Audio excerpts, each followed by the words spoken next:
Et à la une de votre actualité, le retour des orages. 4 départements sont placés en vigilance orange. Faut-il s'inquiéter? Nous poserons la question à Solène Chavanne.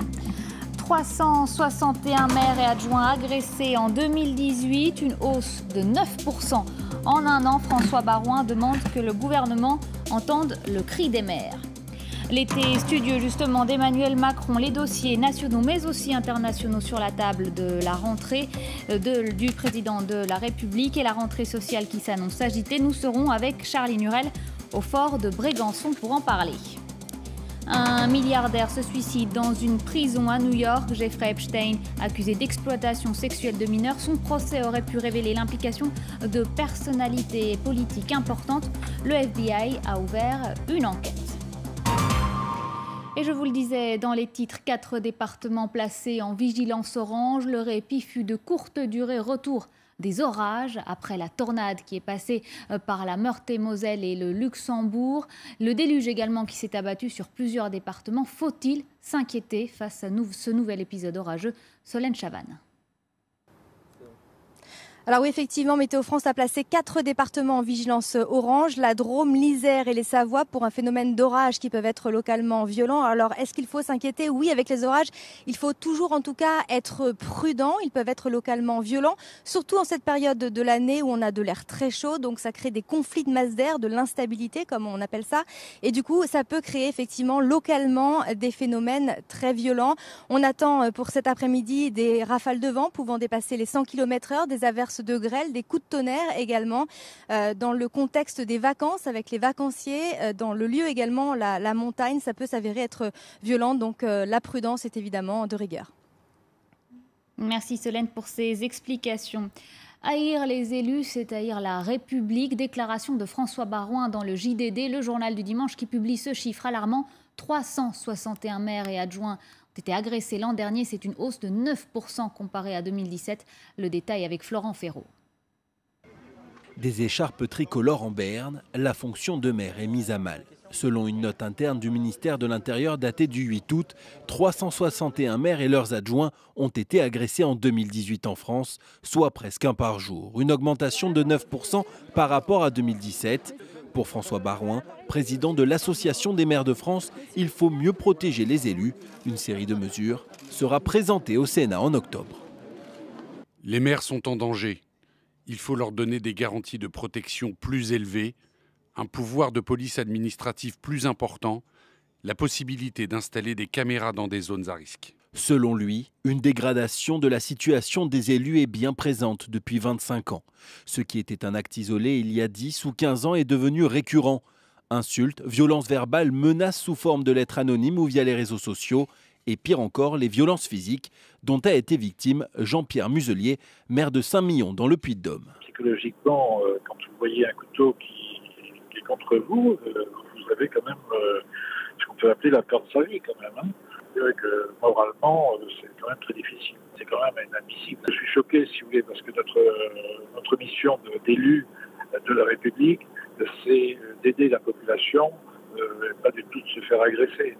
Paradoxalement, selon un sondage réalisé par l'IFOP, 83% des Français ont une bonne opinion des maires. Ce sont même les représentants de la République les plus appréciés. Et nous sommes au téléphone avec Philippe Laurent. Bonjour, vous êtes secrétaire général de l'AMF, l'Association des maires de France. 361 maires et adjoints agressés, un chiffre en hausse. Est-ce que les agressions, la violence envers les élus locaux se banalisent? Écoutez, il semblerait, d'autant plus que là, vous avez parlé d'une hausse de 9% en un an, mais si on prend des choses depuis 10 ou 20 ans, l'augmentation est beaucoup plus importante. Ceci n'existait pratiquement pas il y a 20 ans. Ce genre de comportement. Donc nous sommes les maires, mais nous sommes victimes de cette évolution de la société, cette évolution vers plus de violence. Elle est le plus souvent verbale, heureusement, mais il arrive aussi, comme on l'a vu, qu'elle soit physique. Nous sommes évidemment victimes, comme le sont d'autres représentants de l'autorité, comme, je ne sais pas, les pompiers, les policiers, les infirmiers, etc. Il y a vraiment une dégradation de la situation de notre société qui est inquiétante. Et pourtant, 83% des Français ont une bonne opinion de leur maire, selon l'IFOP. Comment expliquer ce paradoxe? Oui, enfin, ça fait quand même 17%, hein, donc il y a quand même, ça fait quand même beaucoup de monde aussi qui n'a pas forcément une bonne opinion de son maire.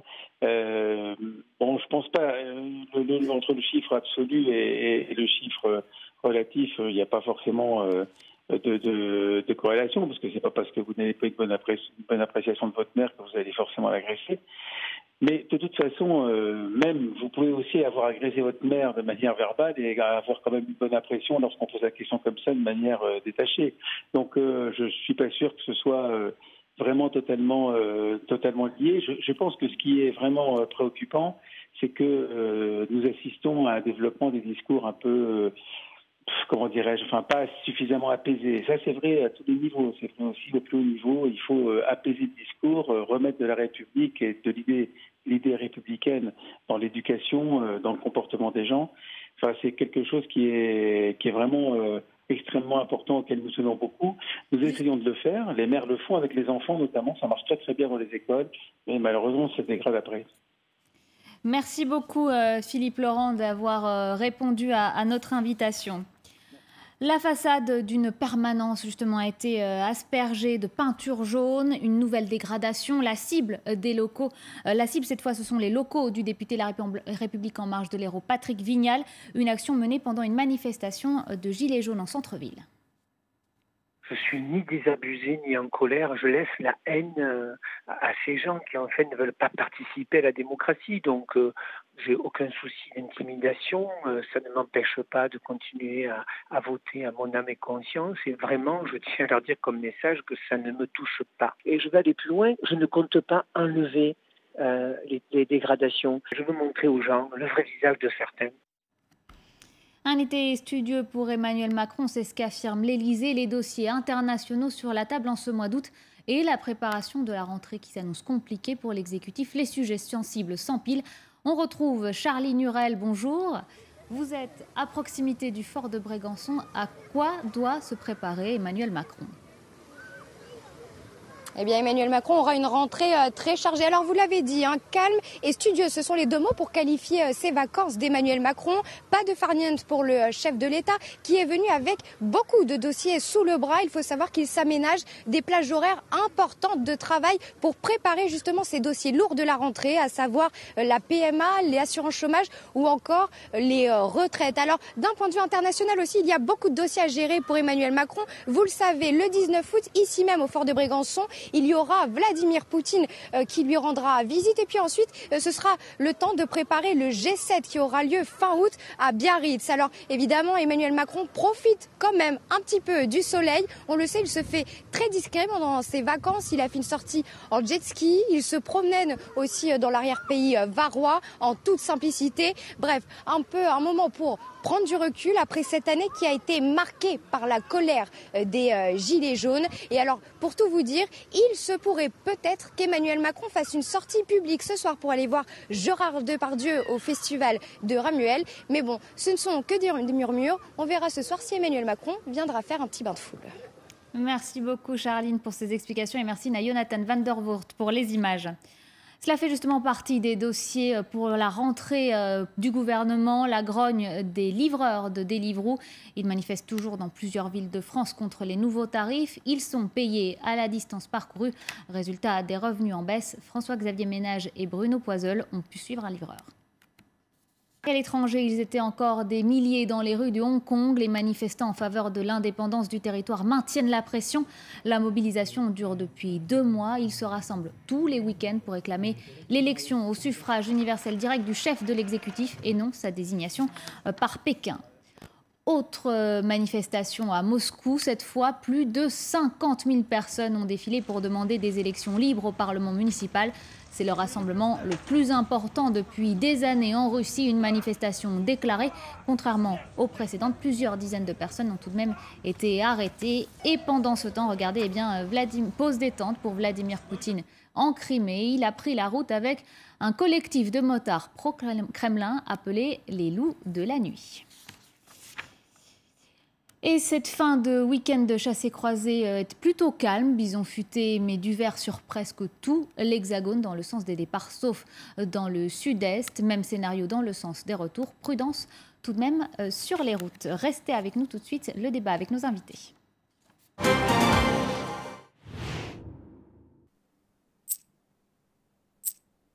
Créer une cagnotte entre amis depuis son mobile. La météo avec l'appli CIC.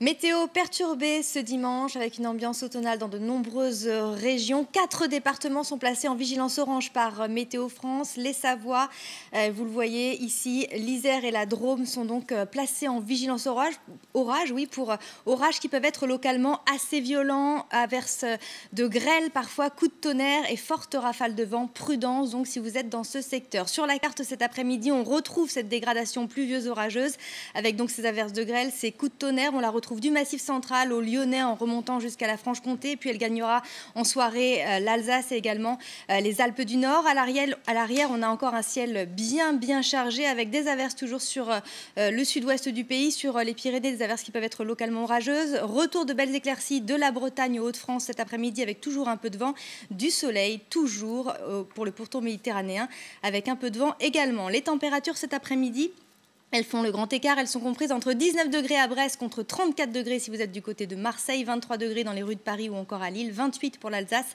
20 degrés du côté de Bordeaux et 27 degrés dans le Lyonnais. La suite du programme pour votre semaine, ça s'annonce assez automnal sur la moitié nord avec des températures en baisse. Lundi, beaucoup d'instabilité, des averses à l'est du pays, du Jura jusqu'aux Alpes du Sud. À l'arrière, toujours pas mal d'averses. Mardi, petite accalmie, il faudra en profiter avec une petite parenthèse ensoleillée, mais on voit déjà une nouvelle perturbation arrivé par la Bretagne. Et après, c'est un défilé de perturbations pour la fin de semaine. Avec l'appli CIC, créer une cagnotte entre amis depuis son mobile. Nouveau sur Le Bon Coin, acheter et payer en ligne.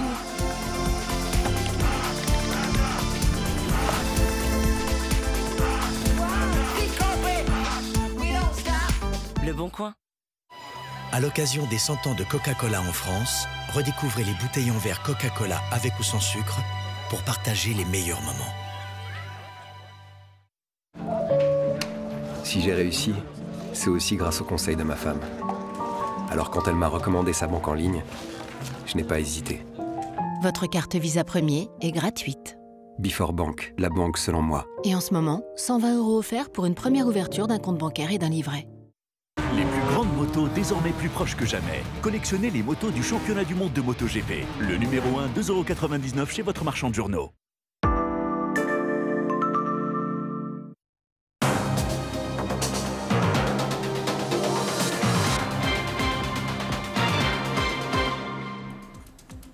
Bienvenue avec nous, il est 12h13 et nous allons discuter de nombreux sujets, notamment focus sur le tourisme de masse qui est parfois synonyme de pollution. Nous évoquerons également la rentrée à risque d'Emmanuel Macron. Les danciers sensibles s'empilent déjà, mais d'abord ces maires qui sont tabous. François Baroin s'exprime dans le journal du dimanche et nous en parlons avec nos invités. Merci à tous d'avoir accepté notre invitation. Nous sommes avec William T. Bonjour. Bonjour. Alors vous êtes président du think tank Le Millénaire. À côté de vous, Marie-Ève Malouine, bonjour. Vous êtes éditorialiste politique. Et en face, nous avons Olivier Gracia, bonjour. Bonjour. Vous êtes historien et essayiste, co-auteur de L'Histoire se répète toujours 2 fois. Alors d'abord, je le disais, nous allons parler de ces maires. Mais avant d'en venir aux déclarations de François Baroin, d'abord, c'est Gérard Larcher qui a également répondu au journal du dimanche. Il dit « La commune, c'est la petite république dans la grande ».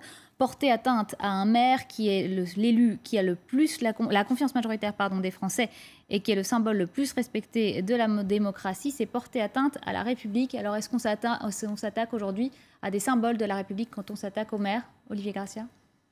Alors évidemment, on s'attaque aux symboles de la République et Gérard Larcher a raison de rappeler que le maire est aujourd'hui la personnalité politique préférée des Français qui gagne encore la confiance des Français. Parce que quand on parle de crise de légitimité du système politique, les maires sont quand même rarement inclus dans cette critique, notamment des privilèges des élus de la République. Il faut voir que le maire est, à mon sens et au sens de beaucoup de Français, l'homme politique le plus utile, celui qui est le plus ancré dans le quotidien des Français et qui a la charge de travail la plus considérable et qui, en contrepartie, perçoit aussi la plus mauvaise rémunération et le moins de privilèges d'État et qui, dans la plupart des cas, sont confrontés à une forme d'insécurité permanente et quotidienne. Donc il a raison de rappeler cela.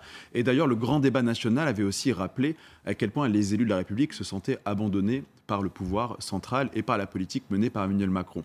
Donc Emmanuel Macron va aussi se repositionner là-dessus pour faire en sorte de reconnecter les maires à la politique centrale. Donc c'est une urgence absolue pour la République que de respecter et de revaloriser la fonction de maire, surtout que les municipales qui viennent assez rapidement. Alors vous le disiez, hein, ça reste l'élu préféré des Français. Regardez ces chiffres, 83% des Français ont confiance en leur maire. Alors il y a quand même un signe de défiance au niveau des sénateurs et des députés. On n'a que 33% de bonnes opinions et 38% de bonnes opinions selon un sondage IFOP. Aujourd'hui, est-ce que le maire est tout de même préservé En même temps, il l'est beaucoup moins, puisque ce qui s'est passé avec la mort du maire de Signes, qui est mort dans l'exercice de ses fonctions, une action est ouverte pour homicide involontaire, mais ce qui a fait réagir tous les maires, tous les élus qui se sont manifestés tout au long de cette semaine, c'est le fait qu'il était dans l'exercice de ses fonctions et que même subissent beaucoup d'incivilités qui sont en augmentation ces dernières années et qu'ils le vivent de plus en plus mal, puisqu'il y a une crise des vocations. Comme à chaque fois, les gens hésitent à se représenter, mais cette année, on a le sentiment que c'est un peu plus profond que les autres années et qu'au bout du compte, il y aura moins de gens qui vont se présenter. Il y en a à peu près 50% d'après une enquête du Cevipof qui hésitent à se représenter. Donc le maire lui-même est touché par cette crise. Et ce qu'il disait aussi dans cette enquête, c'est qu'ils ont des rapports de plus en plus difficiles avec leurs concitoyens, qui les considèrent comme des gens qui leur doivent des services. Les gens payent des impôts, ils attendent de la mairie différents services et ils sont un peu consommateurs de la politique et non plus acteurs, puisqu'auparavant, dans les communes, tout le monde était un peu plus partie prenante. C'est ça qui est en train d'évoluer et qui traduit ce malaise des maires. William Tay, ce climat actuel par rapport à l'élu local, vous l'avez très bien souligné. En fait, il y a une évolution dans la société depuis les années 60. C'est ce que décrit Marcel Gauchet et Gilles Lipovetsky dans L'Art du vide et Marcel Gauchet dans Le désenchantement du monde. C'est qu'aujourd'hui, il n'y a plus rien de sacré. Même les maires, même les élus qui sont dépositaires de l'autorité de la République, qui sont l'incarnation de la nation, ne sont plus respectés. On voit qu'il y a une évolution des agressions envers les maires et les adjoints depuis 2016, 2017, 2018. On est à plus de 300 agressions chaque année, quotidiennes. Mais attaquer un maire, Gérard Larcher a raison, c'est attaquer la République. C'est quelqu'un qui doit représenter les Français, vu qu'on est dans une démocratie représentative, et ce sont des principes qui sont inspirés de la Révolution française. Donc aujourd'hui, il faut revoir la fonction de maire, qui est de plus en plus difficile avec la décentralisation mise en place par François Mitterrand en 1983, c'est-à-dire qu'un maire a aujourd'hui plus de responsabilités sur sa personne, une responsabilité pénale pour certains actes, une responsabilité financière aussi, il a une responsabilité également morale vis-à-vis de sa commune. Et puis moi j'ai regardé différentes enquêtes, en fait il y a des maires aujourd'hui dans certaines villes qui n'arrivent même plus à sortir de chez eux à partir de 22h, notamment à Viry-Châtillon, qui est un endroit très compliqué. Et aujourd'hui ce qui est en danger, c'est que si Emmanuel Macron, il y a un projet de loi qui va être mis en place, mais c'est également pas uniquement sur le statut de l'élu qu'il faut agir, c'est également sur la question de l'autorité de la nation, parce qu'il ne faut pas penser uniquement aux questions des élus et des agressions, c'est toute la politique sur la sécurité des biens et des personnes qui doit être revue. On le voit notamment avec ce qui se passe à Paris, dans différents endroits. Et d'ailleurs, justement, on voit que cette image du monde politique, elle est mise à mal dans cette enquête de l'IFOP. Une large majorité des Français estiment que les carrières politiques sont trop longues, les salaires trop élevés. Ils sont même considérés comme incompétents, les élus, et loin des préoccupations des citoyens. Donc, selon ce sondage IFOP, les Français sont quand même très durs. Je vous vois sourire, Olivier Kessler. Non, mais les Français sont très durs et à juste titre, souvent. Alors, ne parlons même pas des élus locaux, parce que je ne pense pas que lorsque les Français répondent à ces questions, ils pensent à leur maire. Ils pensent notamment aux élus de la nation, donc aux députés, aux sénateurs, mais également aux hauts fonctionnaires et puis aussi, évidemment, au gouvernement. Il faut une vraie distinction entre l'élu local et l'élu national, c'est ça? Mais il y a une vraie distinction, de fait. C'est que, comme vous le rappeliez, les concitoyens voient l'impact direct des politiques des villes sur leur sort et sur leur quotidien. Et en effet, le maire est aussi à l'écoute, c'est-à-dire qu'il est plus facile et plus aisé de parler avec son maire que de parler avec son député ou avec son sénateur. D'ailleurs, beaucoup de Français, eux-mêmes, ne connaissent pas ni leurs députés, ni leurs sénateurs, surtout avec la Révolution en marche qui a propulsé des jeunes de la société civile qui étaient déconnectés pour la plupart des réalités locales, qui n'avaient jamais eu de mandats locaux et qui n'ont pas l'ancrage et le maillage territorial qu'ont eu à l'époque notamment les députés.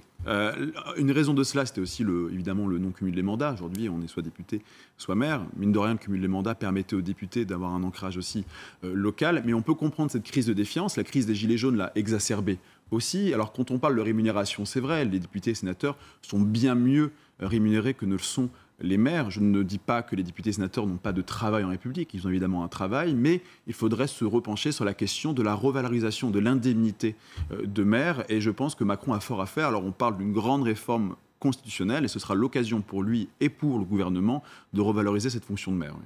Oui. Ce sera déjà dans le cadre du projet de loi Le Cornu qui arrive à la rentrée, puisque c'est dans la rentrée déjà, l'indemnisation des maires. Oui, tout à fait. François Baroin demande d'ailleurs au gouvernement d'avoir un projet ambitieux en la matière. François Baroin qui met en garde contre une pénurie de candidats pour les prochaines élections municipales. On le disait, 1 maire sur 2 hésite à se représenter. Est-ce qu'on peut parler d'une forme de crise ? Oui, alors c'est à peu près tous les 5 ans ça existe. Les maires à mi-mandat, c'est difficile, ils doutent un peu du fait de se représenter. Puis généralement, alors là, on se rapproche quand même de l'échéance. Et là, on a le sentiment que cette fois-ci, c'est un peu plus profond que les autres fois, parce que ce lien, cette crise politique que vit le pays d'année en année ne se résout pas.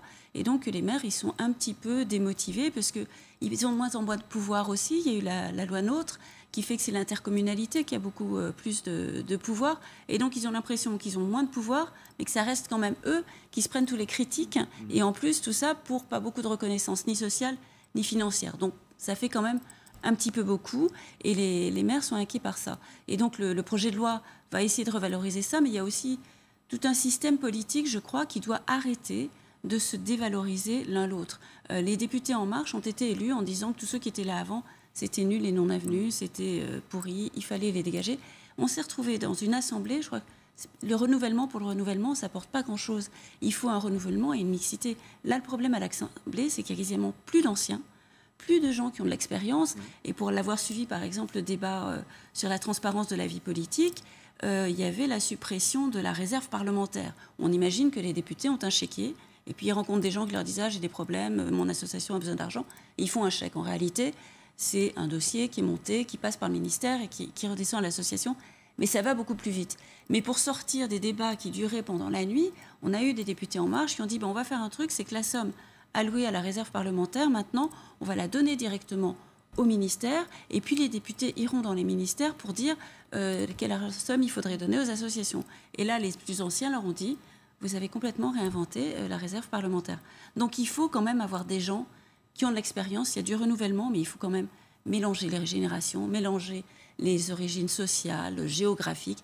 Sinon, on arrive toujours dans un petit microcosme qui ne représente pas les autres. Et ce qui n'aide pas non plus les maires, c'est ce climat qui peut être parfois un petit peu compliqué. On le disait en début de partie, bien que les agressions étaient encore plus nombreuses. On fait le point avec Florent Ferraud. Des écharpes tricolores en berne, la fonction de maire est mise à mal. Selon une note interne du ministère de l'Intérieur datée du 8 août, 361 maires et leurs adjoints ont été agressés en 2018 en France, soit presque un par jour. Une augmentation de 9% par rapport à 2017. Pour François Baroin, président de l'Association des maires de France, il faut mieux protéger les élus. Une série de mesures sera présentée au Sénat en octobre. Les maires sont en danger. Il faut leur donner des garanties de protection plus élevées, un pouvoir de police administrative plus important, la possibilité d'installer des caméras dans des zones à risque. Selon lui, une dégradation de la situation des élus est bien présente depuis 25 ans. Ce qui était un acte isolé il y a 10 ou 15 ans est devenu récurrent. Insultes, violences verbales, menaces sous forme de lettres anonymes ou via les réseaux sociaux. Et pire encore, les violences physiques dont a été victime Jean-Pierre Muselier, maire de Saint-Myon dans le Puy-de-Dôme. Psychologiquement, quand vous voyez un couteau qui est contre vous, vous avez quand même ce qu'on peut appeler la peur de sa vie quand même. Hein. C'est vrai que moralement, c'est quand même très difficile. C'est quand même inadmissible. Je suis choqué, si vous voulez, parce que notre mission d'élu de la République, c'est d'aider la population, pas du tout de se faire agresser. Paradoxalement, selon un sondage réalisé par l'IFOP, 83% des Français ont une bonne opinion des maires. Ce sont même les représentants de la République les plus appréciés. Face à ce nombre d'attaques en hausse, est-ce qu'on peut imaginer, comme on le proposait dans le sujet, qu'il y a un dispositif de sécurité plus important autour du maire? Est-ce que ce serait la solution? Ce n'est pas uniquement la seule solution, parce que moi, ce qui me fait peur dans ce cadre-là, c'est si les élus votent des sécurités supplémentaires pour des élus. Ça ferait une sorte d'image globale envoyée aux Français d'un système qui se protège. Moi, je pense qu'il faut globalement revoir la sécurité des personnes et des biens On voit qu'il y a des problèmes de délinquance qui est en constante augmentation depuis plusieurs années et que les effectifs de police ont été baissés depuis plusieurs mandats à cause de la pression budgétaire et financière et que dans ce cadre-là, oui, il faut protéger les maires, mais pas seulement les maires. Il faut protéger globalement la population. On le voit dans plusieurs quartiers qui sont complètement abandonnés, auxquels les forces de police n'ont plus accès, ne peuvent plus entrer. Et c'est tout ce cadre-là en fait, qu'il faut penser. Et c'est également la question de l'autorité. C'est là où Emmanuel Macron a un rôle à jouer. C'est qu'Emmanuel Macron avait bien commencé son début de mandat parce qu'il avait réussi à poser la question de l'autorité de la fonction présidentielle. Maintenant, il faut poser la question de l'autorité de la République et de la nation. C'est-à-dire qu'il y a plusieurs choses à revoir, mais même au-delà des maires, il y a la question de l'éducation, etc. Mais pour revenir à la question des maires, les maires, le problème, c'est qu'avec les effectifs de police qu'on a actuellement et la pression qu'on a des gilets jaunes, comment affecter des gardes personnels ou des policiers municipaux. C'est difficile à mettre en place. Pour mettre ça en place, à moins de débloquer des marges de manœuvre qu'on ne dispose plus, parce qu'on est dans un cadre financier qui est de plus en plus restreint, avec le déficit public qui a désormais dépassé les 3%. En tout cas, tout ça, ça va être mis sur la table, notamment du Sénat, qui organise une grande consultation. On parlait du projet de loi Lecornu. Le Sénat également se met au travail sur ces questions-là. Qu'est-ce qu'on peut en attendre? Est-ce que c'est suffisant et utile? Alors le Sénat a réagi, c'est Gérard Larcher et Philippe Bas, le président de la commission des lois au Sénat, qui aussitôt après l'annonce de la mort du maire de Signes dans l'exercice de ses fonctions, se sont rendus compte qu'il n'y avait pas de données là-dessus, sur ce que vivaient les maires. Et comme le Sénat se veut le représentant des territoires et des élus locaux, donc s'est saisi du sujet en lançant cette idée de grand questionnaire qui doit être clos le 15 septembre. Après, ils vont faire le tri, avoir sans doute des propositions qui là vont être mises sur la table du président de la République et du gouvernement et qui vont devoir répondre, même je crois que ce sera sous forme d'amendement éventuellement à la loi Lecornu, et ça arrivera juste avant les municipales, donc ce sera une pression supplémentaire pour que l'exécutif réponde à ces attentes, ou alors ça pourrait avoir aussi des conséquences pour les élections municipales et après pour les élections sénatoriales, puisque beaucoup d'élus municipaux et d'autres élus locaux élisent les sénateurs. Donc ça peut être aussi dans une optique peut-être un petit peu stratégique. Oui, c'est stratégique et sincère en même temps. Les sénateurs sont attentifs aux maires parce que ce sont les maires qui les élisent et donc ils sont en lien plus particulier avec cela. Mais effectivement, sur le plan du calendrier électoral, disons que ça présente un certain intérêt. Olivier Gracia, l'action de l'exécutif, l'action du Sénat, est-ce que ça va servir à quelque chose, tout ça, d'après vous? Non, mais ce qui est intéressant, c'est que depuis récemment, on redécouvre aussi l'intérêt du Sénat, justement, en République. On l'a vu, évidemment, avec la commission d'enquête sur l'affaire Benalla, qui a quand même déstabilisé le pouvoir central. On le voit aujourd'hui avec la question des maires. Donc c'est intéressant parce que le Sénat a longtemps été une institution incomprise des Français, c'est-à-dire que c'est un fonctionnement assez complexe, la République, la démocratie représentative. Il est vrai que le Sénat a pu être dans l'histoire un contre-pouvoir, mais aujourd'hui, on en voit l'intérêt dans le sens où c'est un contre-pouvoir complet au pouvoir exécutif. Donc sur la question des maires, vous aviez raison, c'est un intérêt stratégique. Les sénateurs sont élus par les maires, par des élus locaux. Donc c'est dans leur intérêt de protéger les intérêts des élus locaux. Mais s'ils peuvent faire avancer justement les choses à ce sujet et être force de proposition, c'est ce qu'on attend aussi d'une démocratie parlementaire, représentative. C'est qu'on reproche souvent aux députés d'avoir un comportement moutonnier, de ne plus servir l'initiative, mais de servir le gouvernement. Là, enfin, on a des élus de la nation qui sont un contre-pouvoir au pouvoir central et qui peuvent apporter ce qu'on appelle vraiment l'intérêt de cette démocratie, parce qu'on vit également dans une période de déficit de démocratie, où les Français ont l'impression que la démocratie représentative ne les représente pas, ou les représente mal, d'où les velléités de démocratie directe, de référendum citoyen, c'est qu'il y a quand même ce sentiment de trahison par ce système. Donc si le Sénat peut redorer un peu le blason de la démocratie représentative, c'est une excellente chose. Et Emmanuel Macron s'est lui-même engagé à prêter une attention particulière à ces questions, notamment dans ce message qui a été lu par Jacqueline Gouraud à Signes. Il disait, je cite, « Je veillerai personnellement à ce que face aux incivilités et à la désagrégation chez certains du sens de l'État et de la nation, la réponse soit toujours ferme, exemplaire et sans complaisance. Nous le devons à M. Michel, donc, qui a été tué dans l'exercice de ses fonctions à Signes, et à tous les élus de France. Est-ce qu'on peut s'attendre à ce qu'Emmanuel Macron en fasse un objectif prioritaire dans les prochains mois? Il a intérêt à s'en préoccuper dans les prochaines semaines, puisqu'il y a les élections municipales. Et François Baroin, c'est aussi le président de l'Association des maires de France, qui était très remonté il y a un an contre le président de la République, la décentralisation, la suppression de la taxe d'habitation qui fait que les communes se voient attribuer une dotation en fonction de critères qui leur échappent. Certains maires se plaignent de ne plus avoir du coup le contact direct avec leurs administrés, puisque ce n'est pas eux qui décident de leur budget. Donc c'était monté assez haut avec les maires, et notamment François Baroin. Et puis le président de la République a commencé à rectifier lors du grand débat en rencontrant principalement les maires ruraux. Mais il faut qu'il transforme l'essai. Beaucoup disent un peu, il a beaucoup parlé, maintenant on attend les actes. Alors il y a la loi Le Cornu, mais visiblement il faudra en faire plus. Et c'est une priorité qui va être là dans les semaines qui viennent, puisqu'il y a les élections municipales et la question des investitures, puisque la République En Marche essaie d'obtenir des candidats qui gagnent sous son étiquette. Alors on le voit, les maires sont agressés, mais pas seulement. Les députés de la majorité en particulier sont pris pour cible depuis plusieurs semaines. La permanence du député de l'Hérault, Patrick Vignal, a été encore attaquée, cette fois en marge d'une manifestation de gilets jaunes. La façade a été aspergée de jaune. Justement, on écoute le député. Je suis ni désabusé ni en colère. Je laisse la haine à ces gens qui en fait ne veulent pas participer à la démocratie. Donc j'ai aucun souci d'intimidation. Ça ne m'empêche pas de continuer à voter à mon âme et conscience. Et vraiment, je tiens à leur dire comme message que ça ne me touche pas. Et je vais aller plus loin. Je ne compte pas enlever les dégradations. Je veux montrer aux gens le vrai visage de certains. On vient d'entendre donc Patrick Vignal. Il dit qu'il laisse la haine aux autres. Est-ce qu'il a raison de jouer cette stratégie-là, Olivier Gracia ? C'est vrai que la haine n'est jamais bonne en République, surtout quand elle s'en prend des symboles républicains. Mais ce qui est intéressant, pour revenir à la question des maires, elle révèle une fois de plus cette fracture qu'avait révélée la crise des Gilets jaunes entre les villes et les territoires. Parce que la crise des maires, c'est aussi la crise des concitoyens qui vivent dans des territoires où ils n'ont plus de services de proximité, où les services publics se font de plus en plus rares, et pour autant, ils payent autant d'impôts que les habitants des villes. Donc ça révèle aussi cette fracture qui a été révélée lors de cette crise. Donc quand Macron veut s'occuper des maires, qu'il s'occupe aussi évidemment des territoires, et globalement pas que de la question des maires, mais de la question de l'administration des villes, la question du budget des villes, des moyens des communes pour justement subvenir à la détresse aussi de certains Français. Donc c'est vrai que cette fracture aujourd'hui, elle est claire entre les villes et les territoires. Et Emmanuel Macron n'a pas un chantier, il a plein de chantiers à ce sujet. Alors vous parlez de priorité, c'est une priorité. Il en a d'autres aussi parce qu'il entend bien imposer son calendrier.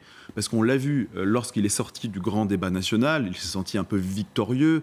Les Européennes lui ont donné raison dans le sens où La République En Marche avait fait un bon score. Donc il s'était dit, c'est l'occasion rêvée d'accélérer justement mes réformes, d'aller vraiment vers l'acte 2 du quinquennat. Mais aujourd'hui, il est quand même encore rattrapé par la réalité des Français, rattrapé par cela. Et la rentrée promet d'être d'ailleurs assez sulfureuse. On va en parler dans un instant. Si vous le voulez bien. Je voudrais, avant qu'on parle de la réaction des Français à ces attaques auprès des élus, que ce soit nationaux ou locaux, il n'y a pas de réprobation massive et puissante. C'est ce que révèle l'IFOP. Et même 1 Français sur 10 approuverait ces actions de vandalisme et les dégradations des permanences, notamment. William T, qu'est-ce que ça révèle ? Ça révèle la colère des Français, pas contre les députés. Je pense qu'ils n'ont rien contre les députés. C'est plutôt contre le président de la République. On l'a vu au moment de la crise des Gilets jaunes. Non, mais je ne suis même pas sûr qu'ils connaissent le nom des députés. Non, c'est ça, ils ne connaissent même pas le nom de leurs députés. Les députés payent un peu l'arrogance présidentielle aussi. Ouais. C'est l'arrogance du gouvernement, donc ils visent spécifiquement Emmanuel Macron. Après, est-ce qu'il faut se désoler d'un climat de violence ? Moi, je pense qu'en fait, toutes les sociétés occidentales sont frappées par un climat de violence de plus en plus certain. On le voit aux États-Unis, avec des drames tragiques qui conduisent à des fusillades. On le voit en Italie, on le voit au Royaume-Uni. Le climat est de plus en plus violent. Et c'est pour ça que j'ai parlé de la question de l'autorité de la République. C'est-à-dire que quand quelqu'un commet une agression contre un maire, il faut qu'il soit pénalement réprimé. La personne en question, il faut qu'il aille en prison pendant un certain temps. Pour donner un exemple et montrer que s'attaquer à un maire, c'est s'attaquer à la République. Ensuite, après, ce que je vous ai dit, c'était... Il y a une différence aussi par rapport à la différence de distinction entre les maires. Il y a une différence entre les maires des grandes villes, où là, il y a beaucoup de candidats. On l'a vu à Paris, on l'a vu à Lyon, on le voit à Marseille, et avec les petites mairies. Et il y a aussi la question de l'aménagement du territoire qui est donc posée. Est-ce qu'on garde les petites communes ou est-ce qu'on regroupe les communes de façon administrative afin de dégager plus de moyens pour permettre à ces mairies-là de pouvoir investir dans les infrastructures, repenser la question des intercommunalités et repenser la question, du coup, après la loi NOTRe, à laquelle on avait fait des grandes régions, est-ce qu'il faut penser au plus bas niveau les intercommunalités et les communes? D'ailleurs, cette crise du système politique ne touche pas que l'Occident. On voit la Chine, avec la crise à Hong Kong, on le voit en Russie, avec les manifestants qui se font molester par la police. Donc c'est une crise quand même globale, important du système politique, que ce soit en dictature ou en démocratie. Il y a un sentiment aussi de rejet complet du système politique et de la gouvernance. C'est pas pour les mêmes raisons. Non, c'est pas pour les mêmes raisons. Évidemment, non, mais évidemment. Il n'y a pas de problème d'autorité. Non, mais bien sûr, il y a un problème d'autorité aussi. C'est-à-dire que quand même, globalement, que ce soit dans les démocraties libérales occidentales ou dans les démocraties autoritaires de l'Est, etc., on a quand même un sentiment aujourd'hui de rejet. Alors évidemment, ce ne sont pas les mêmes raisons, ce ne sont pas les mêmes fondements. On ne se bat pas en Russie pour la même chose qu'on se bat en France. Mais néanmoins, il y a quand même une crise globale du système de représentation politique, qui est indéniable. On revient en France avec ces difficultés, notamment que peut rencontrer Emmanuel Macron à la rentrée. Vous en parliez il y a quelques minutes. On va retrouver Charline Hurel dans le Var. Vous êtes à proximité du fort de Brégançon. On parle de vacances studieuses pour Emmanuel Macron. Exactement, Emmanuel Macron qui est venu ici au fort de Brégançon avec des dossiers sous le bras. Alors il faut savoir qu'il aménage des plages horaires importantes pour travailler sur ces dossiers de la rentrée qui sont lourds, à savoir la PMA, les retraites ou encore l'assurance chômage. Alors ça, évidemment, c'est pour la partie nationale. Mais Emmanuel Macron travaille évidemment aussi sur la partie internationale. Et il faut savoir qu'ici même, le 19 août, Vladimir Poutine viendra lui rendre visite. Mais il n'y a pas que ça. Il y a aussi le G7 qui sera prévu fin août à Biarritz. Donc vous voyez, beaucoup de travail pour Emmanuel Macron. Emmanuel Macron qui reste tout de même discret, il faut le dire, par rapport aux autres années. Ici, alors on le sait, il fait des petits tours en jet ski ici. Il se promène dans l'arrière-pays varois en toute simplicité. Les habitants nous disent bien que lorsqu'ils le voient, c'est toujours des sourires. Il est très avenant. Il le dit, il veut garder un lien avec la population, même s'il est retranché dans ce fort de Brégançon. Donc vous le voyez, Emmanuel Macron qui tente de prendre du recul après cette année marquée par la contestation sociale, par la colère des Gilets jaunes. Et je peux vous dire qu'il y a quelque chose qui se trame ici au fort de Brégançon aujourd'hui. Il se pourrait qu'Emmanuel Macron fasse une petite sortie publique ce soir pour aller voir Gérard Depardieu au festival de Ramatuelle. Du moins, c'est ce qu'il se murmure ici à Brégançon. Merci beaucoup Charline pour ces explications et merci à Jonathan van der Voort pour les images. Alors on le disait, d'abord les dossiers internationaux, rendez-vous avec Vladimir Poutine, le G7 qui se prépare. Marie-Ève Malouine, quels sont les enjeux ? Le président de la République l'a placé sous le signe également du climat et puis de l'égalité dans le monde. Donc il a un gros enjeu à jouer. Puis il y a les relations avec Donald Trump puisqu'il y a le dossier international avec l'Iran et la Chine, enfin il y a tous ces dossiers-là internationaux, mais l'Iran où le président Macron a voulu intervenir et dire son mot, et Donald Trump, lui, ne supporte pas que quelqu'un d'autre dans le monde dise quelque chose, et donc il l'a assez mal pris. Donc ça va être compliqué puisque Poutine n'appartient plus au G7 depuis l'invasion de la Géorgie, donc il le voit avant, mais il est intéressant parce qu'il fait un contrepoids à Donald Trump par rapport à l'Iran, et je crois que ce sommet peut traduire aussi, c'est que contrairement à ce qu'a imaginé Emmanuel Macron quand il est arrivé, c'est-à-dire que je m'entends avec Trump et Salvini, je continue à dire du mal de lui, etc.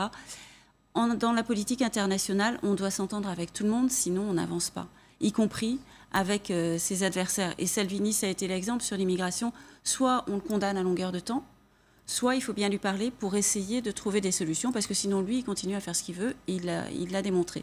Donc il a déjà ces dossiers très internationaux sur la table, avec une stratégie diplomatique. On comprend qu'ils prennent du recul pour analyser tout ce qui s'est passé jusque-là, et quelle est la bonne méthode pour avancer, puisque sur le climat, Trump est sorti de l'accord sur le climat, et donc il faudrait quand même soit qu'il y revienne, soit qu'il prenne certaines dispositions et que d'autres ne partent pas surtout. Olivier Gracia.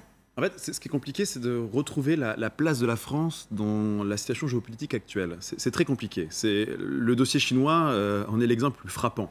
C'est qu'Emmanuel Macron, évidemment, se rêverait un destin un peu international, une ambition internationale, mais il sait aussi qu'il ne peut rien faire sans l'Europe. Et là, on voit aussi, malheureusement, l'échec du projet européen. Quand on voit que l'Europe n'est pas capable de se positionner par rapport à la guerre entre les États-Unis et la Chine, la guerre commerciale, alors qu'elle aura des conséquences économiques directes, notamment pour les grandes puissances européennes, comme l'Allemagne. Et c'est dommage de voir que l'Europe n'est pas capable, dans ces moments-là, d'avoir une seule voix diplomatique. Donc Emmanuel Macron, évidemment, essaie aussi de jouer cavalier seul, on l'a vu, mais malheureusement au risque de froisser ses partenaires. Les relations avec l'Italie sont compliquées, les relations avec la Grande-Bretagne sont compliquées, les relations avec l'Allemagne sont compliquées, les relations avec les États-Unis le sont également. Finalement, on a l'impression que le seul allié Emmanuel Macron, c'est Justin Trudeau au Canada, d'où le CETA d'ailleurs. On a vraiment l'impression que le seul allié stratégique des Français pour le moment, le seul pays avec qui Emmanuel Macron a d'excellentes relations, c'est le Canada. Mais pour le reste, tout est à reconstruire et tout à refaire. Évidemment, Macron n'est pas Donald Trump non plus. Il ne joue pas cavalier seul comme le fait Trump, mais tout de même, ces 2 années de quinquennat n'ont pas révélé une grande diplomatie de la part d'Emmanuel Macron à l'égard de ses partenaires. Parce que lui se place dans le camp du bien, prétendant que les autres sont dans le camp du mal. Et de cette façon, il a clivé complètement sur tous les dossiers. William Tay. Moi, je pense que le quinquennat est fini. Je pense qu'Emmanuel Macron est fini, il n'a plus rien à faire. Au niveau national et international, je vais illustrer sur ces 2 points. Au niveau national, on a effectué une comparaison des bilans au bout de 2 ans par rapport à François Hollande. Et François Hollande était plus efficace que lui sur le déficit public, sur l'emploi et sur la compétitivité. François Hollande, président socialiste, le président le plus impopulaire de l'histoire de la 5e République. Il a froissé moins de monde dans le monde aussi. Il a froissé moins de monde, il a avait plus d'alliés dans le monde. Il est beaucoup plus diplomate, Hollande. Et je vais venir dessus. Sur la question de la compétitivité, il a mis en place le CICE et le pacte de responsabilité pour redonner de la puissance économique à la France afin de se battre notamment contre l'Allemagne. Emmanuel Macron n'a rien fait au niveau de la compétitivité. Il a fait uniquement la loi Pacte, en fait, qui sert quasiment à rien, hormis toucher à quelques professions réglementées. Je vais terminer. Et sur la question de la politique européenne, on pensait qu'Emmanuel Macron, après le discours de la Sorbonne, allait proposer une révolution de l'Europe. Mais il n'a pas d'allié, comme vous l'avez souligné, parce qu'en fait, l'Allemagne s'y oppose. Et quand l'Allemagne s'y oppose, c'est ce que François Hollande avait fait pour la politique monétaire, il faut avoir un soutien des pays du Sud. Il n'a pas le soutien de l'Italie, il n'a que le soutien de l'Espagne, mais ça dépend des jours. Il n'a plus le soutien de la Grèce. Il n'a aucun soutien. Il s'est coupé de tout le monde. Et au niveau international, moi je pense qu'il n'a plus aucun pouvoir. Non. Le G7 est sous présidence française. Il n'y aura rien qui sortira de ce G7. Non, rien. Au niveau du climat, Donald Trump est contre. Au niveau de la fiscalité internationale, notamment sur la taxe GAFA, Donald Trump est contre. Et Donald Trump, à lui tout seul, en termes de puissance économique, il représente tous les autres pays du G7. Et au niveau militaire, c'est encore plus impressionnant. Non, donc en fait, il n'a plus aucun moyen d'action.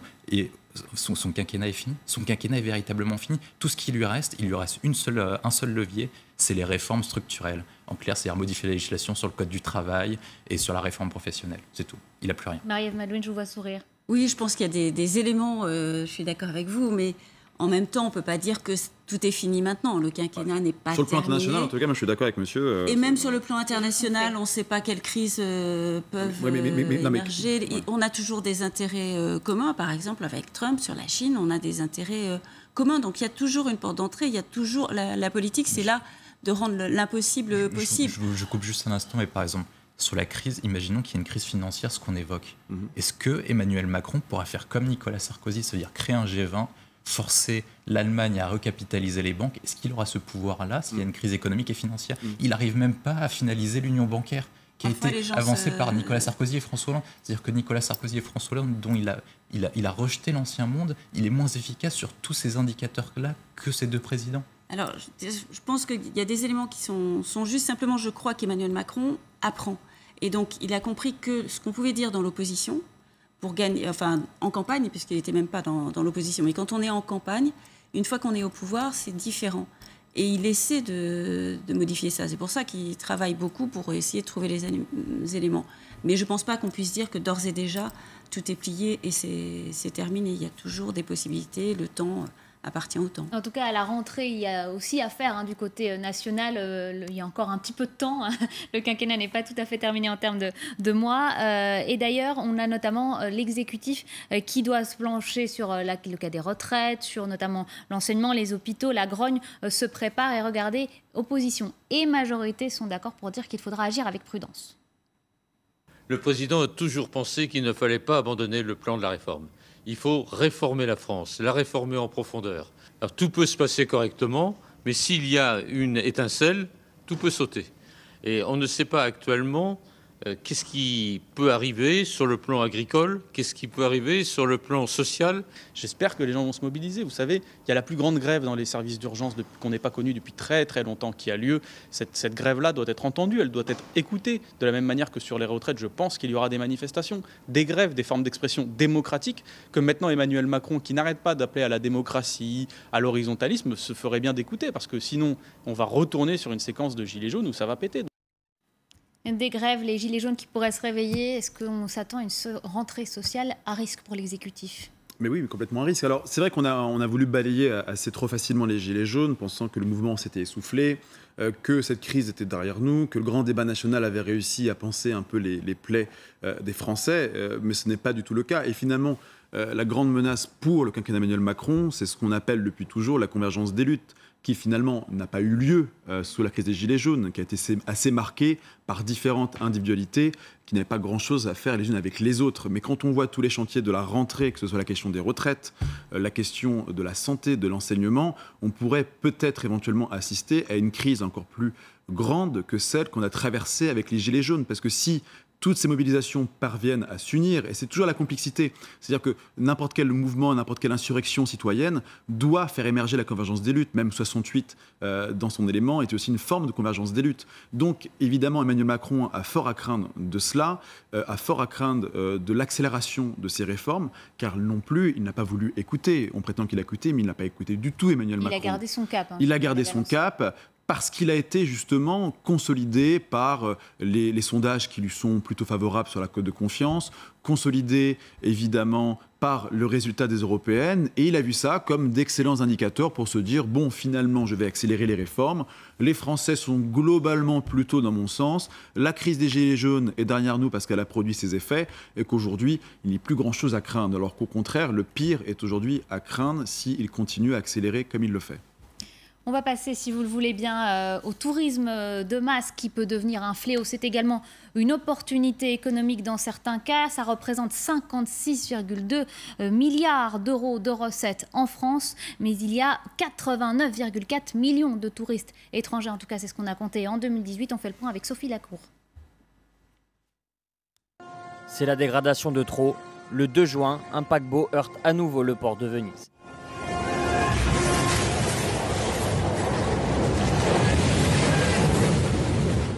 Chaque année, ces paquebots amènent près d'1,5 million de visiteurs jusqu'en centre-ville.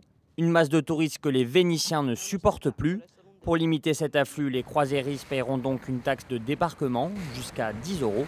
Autre mesure, l'ouverture de nouveaux hôtels est désormais interdite. Un surtourisme présent en ville, mais aussi dans la nature. Pour éviter ces queues interminables sur l'Everest, les autorités françaises ont régulé les visites du Mont Blanc. Depuis cet été, seuls 214 alpinistes par jour sont autorisés sur réservation. 214, comme le nombre de places dans les refuges. Vous avez réservé dans un refuge? Non. Non? Alors vous ne pouvez pas monter. C'est la nouvelle règle cette année. Une mesure indispensable pour réduire les accidents et le nombre de déchets laissés en altitude. En Thaïlande, les autorités ont pris une mesure encore plus radicale. Elles ont fermé cette baie, rendue célèbre par le film La Plage avec Leonardo DiCaprio. Avant leur interdiction, voici à quoi ressemblaient les lieux. 5000 touristes par jour. Les récifs coralliens disparaissaient. Aujourd'hui, la baie est en train d'être nettoyée. Elle ne rouvrira pas au public avant 2021. On le voit donc notamment cette initiative à l'étranger en Thaïlande où ils ont décidé de fermer une plage. Est-ce que ce genre de mesure radicale peut répondre à ces masses de touristes qui arrivent sur certains endroits et les dégradent?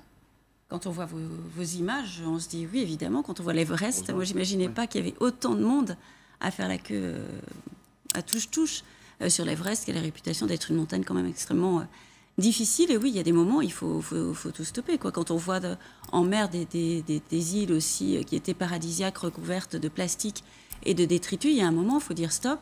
Et puis, il faut réglementer. Je crois qu'ils ont raison. En même temps, il faut arrêter de dire que le tourisme aussi, c'est de l'argent, donc il faut faire de plus en plus gros pour avoir de plus en plus de touristes.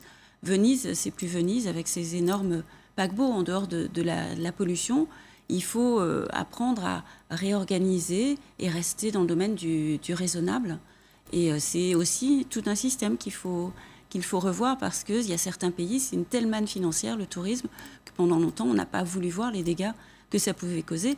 Là, si en Malaisie, je crois que on ferme cette plage, en Thaïlande, c'est aussi parce qu'on se dit que ça ne pourra pas durer comme ça. C'est que économiquement, au bout d'un moment, la plage va être détruite, il n'y aura plus personne. C'est aussi pour ça qu'elle a été fermée. William Tay, c'est le genre de mesure qu'il faut prendre, d'après vous? Je pense pas, parce que quand même le tourisme en France équivaut à 7,2% du PIB, donc c'est une manne importante, surtout après ce qui s'est passé avec les attentats terroristes en France en 2015. Donc c'est important que le pays conserve une certaine attractivité. Et aujourd'hui, on remarque que le tourisme revient en France, qu'on conserve une certaine attractivité et qu'il y a en gros des avantages et des défauts avec la mondialisation.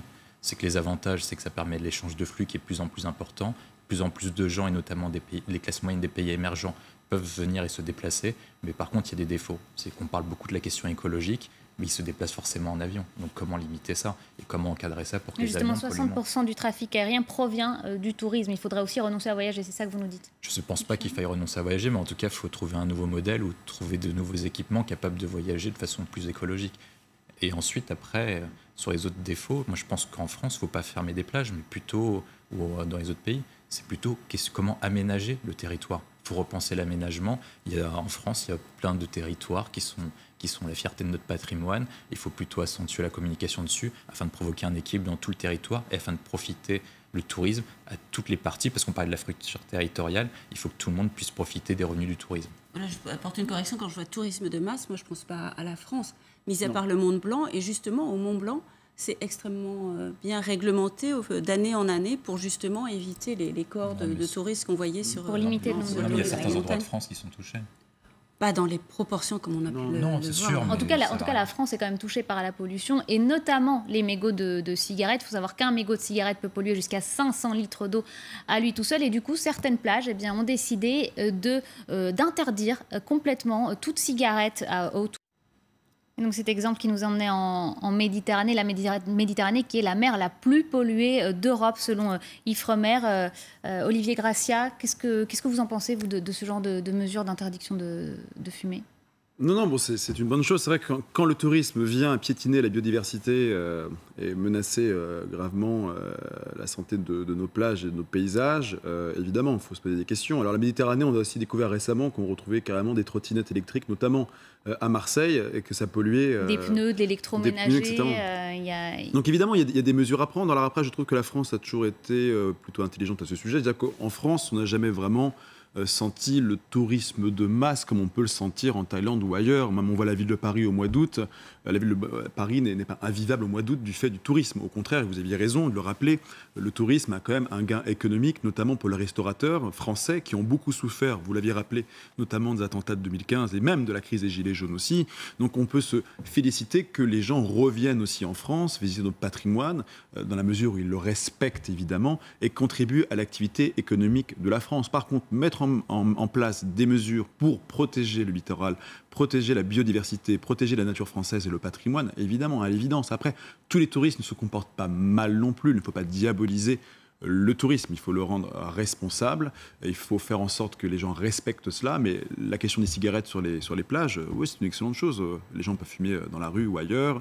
Mais même les communes, aujourd'hui, ont toutes mis en place des cendriers publics, etc. Donc on a toujours la possibilité, même si on est fumeur, en effet, de ne pas jeter son mégot dans la rue ou sur une plage. William Tay, est-ce que le gouvernement en fait assez pour protéger l'environnement? Est-ce qu'il y a de beaux discours, on les entend régulièrement, mais est-ce que dans les actes, ça se traduit? Il y a, sur l'environnement, d'un point de vue global, il y a une étude du Monde qui est sortie en disant que le bilan vert d'Emmanuel Macron n'était pas si bon que ça. Mais je vais revenir sur la question du tourisme. Un rapport de l'ONU a démontré que le développement du tourisme renforçait le développement des infrastructures et de la sécurité. Donc moi, je pense que plus il y a de touristes en France, plus on a le moyen d'avoir des policiers municipaux, parce qu'on a parlé en première partie de la question de la sécurité. Ça permettra de développer le recrutement des policiers, développer nos infrastructures et renforcer ce type de mesures afin de protéger notre écosystème. J'ai une anecdote assez amusante par rapport à cela. D'ailleurs, les Chinois ont tellement pas confiance dans le service de sécurité qu'à l'époque, ils avaient proposé de faire venir des policiers chinois pour encadrer justement les groupes de touristes chinois à Paris, parce qu'ils n'avaient pas suffisamment confiance dans le système de sécurité. Parce qu'ils étaient victimes d'agression aussi. Exactement. Mais évidemment, la France a refusé. C'était une atteinte à la souveraineté policière de la France. Mais évidemment, il y a ces questions, vous aviez raison, ça développe évidemment les infrastructures. Plus on a de touristes et plus même les communes et plus le gouvernement met du budget pour finalement sécuriser, etc. Donc c'est une bonne chose. Après, évidemment, vous avez raison sur l'écologie. On peut finir sur l'écologie juste par rapport à Macron, juste par rapport à son ambition. Vous savez que Macron se rêve un peu comme le président international de l'écologie. C'est-à-dire que c'est la grande thématique qu'il veut porter pour les 2 prochaines années de son quinquennat. Je pense qu'il ne pense qu'à ça, et il pense que c'est grâce à cela qu'il va se forger une stature d'homme international. Alors, avant de parler, de faire ses grands discours, il devrait agir. Et aujourd'hui, vous aviez raison, son bilan vert n'est pas si remarquable que ça. Merci. Il est même moins bon que celui de François Hollande. Voilà. Merci à tous d'avoir répondu à notre invitation. Tout de suite, c'est votre page reportage. Nous resterons du côté des mers avec les patrouilleurs, les gendarmes des mers. La météo des plages avec myresidom.com.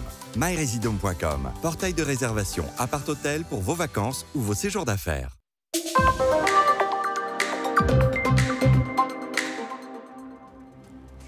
C'est parti pour votre météo des plages et on commence avec un ciel variable pour les vacanciers des bords de Manche et encore un petit peu de vent, des rafales pouvant atteindre les 60 km/h.